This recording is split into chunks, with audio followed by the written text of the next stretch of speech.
Partie 2. En effet, Cheikh Ahmadouba a organisé et dirigé au nom d'Allah le Tout-Puissant le Miséricordieux la djihad islamique à travers le pays contre les ennemis de la vraie foi en compagnie de son disciple et Khalifa Amari Ndaksek, fondateur de Thiénaba Baol.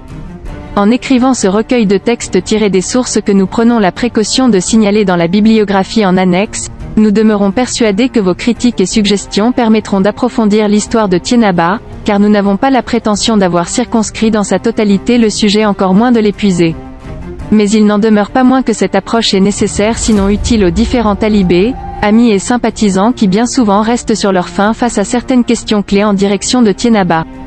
Au demeurant, nous espérons que la grâce de Dieu nous dirige dans la voie de la vérité, de la perfection et nous pardonne nos erreurs et nos imperfections humaines.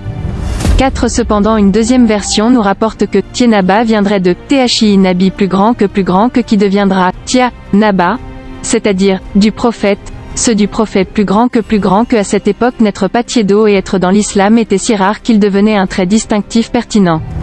Un nouveau village était né, un nom était créé, l'homme venu de Ghanar, Mauritanie, se nommait Chérif Mouhamadou Lamine Seck Edara.